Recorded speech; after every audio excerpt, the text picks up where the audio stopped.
और शुरुआत करते हैं बुलेटिन की इस वक्त की बड़ी खबर से। खबर जबलपुर से, जहां ऑनलाइन गेम की आड़ में मानव तस्करी हुई। नाबालिग ने गिरोह के चंगुल से भागकर अपनी जान बचाई। पूजा नाम से ऑनलाइन गेम खेलकर की थी दोस्ती। पीड़िता को बहला फुसलाकर मुंबई ले गया आरोपी। पीड़िता ने मुंबई रेलवे पुलिस की मदद से खुद को बचाया। नाबालिग को विदेश भेजने की फिराक में था आरोपी।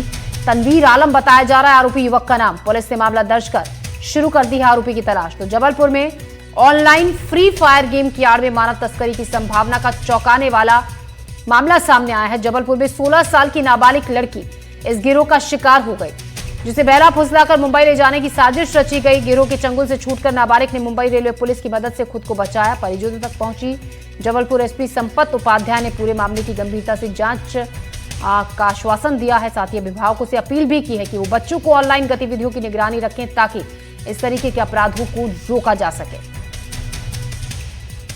बच्ची हम लोग को मिल चुकी है, लेकिन तनवीर आलम की मोबाइल की पूरी फॉरेंसिक जांच हो, क्योंकि ये बहुत बड़ा गिरोह है। एक नया मामला है, लव जिहाद छोड़ के ये नया मामला है। फ्री फायर गेम के द्वारा नाबालिग बच्चों को फंसाते हैं, उनको बहन बना के और अपहरण करके तस्करी, मानव तस्करी है बहुत बड़ी। इस पर जांच की जाए। ये लड़कियों को दुबई जैसे बड़े बड़े शहरों में बेचते होंगे, निश्चित बेचते होंगे। बहुत बहुत मैं गोहलपुर थाने की प्रशंसा करता हूं कि उन्होंने जाके हमारी भतीजी को लेकर आए। लेकिन हम पुलिस अधीक्षक से ये निवेदन करते हैं कि तनवीर आलम के मोबाइल की पूरी फॉरेंसिक जांच हो और इस गिरोह में जो शामिल हो सबकी जांच हो। उस बच्ची को पुलिस की टीम ने अच्छा मेहनत करते हुए रिकवर किया है।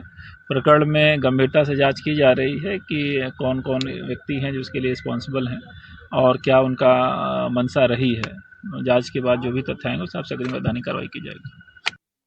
जानकारी के साथ संजीव चौधरी हमारे संवाददाता हमारे साथ जुड़ रहे हैं। संजीव, आजकल ये देखा जाता है बच्चे ऑनलाइन गेम खेलते हैं और हर दूसरा बच्चा ऑनलाइन गेम की जो एडिक्शन है उसको बहुत बुरा होता है। समझाने से भी बच्चे नहीं समझते। ऐसे में विस्तार से आपसे जानना चाहेंगे किस तरीके से इस गेम के शिकार में ये नाबालिग बच्ची फंसी और कैसे उसको बहला फुसला कर ले जाया गया। आजकल इंस्टाग्राम और जो ऑनलाइन गेमिंग होती है, इससे जो लड़कियां हैं उनको फंसाया जा रहा है और ऐसे कई सारे मामले पहले भी आ चुके हैं। ऑनलाइन गेम के बाद उनका नंबर लेकर उन्हें बहला फुसला कर मैसेज करके उनके साथ दोस्ती की जाती है। इस नाबालिग लड़की के साथ भी 1 महीने पहले ये तनवीर ने दोस्ती बढ़ाई और उसके बाद उसे जो भी बात हुई हो, वो तो जब लड़की पुलिस को अपने विस्तृत बयान देगी तब पता चलेगा कि उसने किस तरीके से इसे बहलाया फुसलाया। लेकिन इसने जबलपुर आकर उसको स्टेशन बुलाया और फिर अपने साथ बंबई ले गया।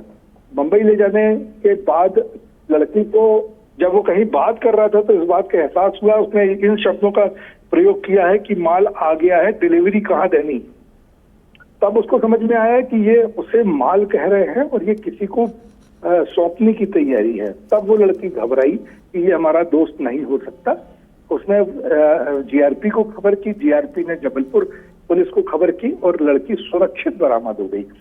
लेकिन अगर वो थोड़ा भी उसके कानों में ये खबर नहीं लगती या रास्ते में उस लड़की ने मोबाइल देखा तो उसमें 60-70 और भी लड़कियों की फोटो और नंबर थे और उनसे कई से बीच बीच में ये बात भी कर रहा था जी। तो उसकी समझ में आ गया कि वो किसी गिरोह में फंस गई है और उससे निकलना कैसे होगा। तो जैसे ही उसने पुलिस का सिपाही देखा, उससे बात करके वो आने गई और वापस जबलपुर सुरक्षित लौट आई।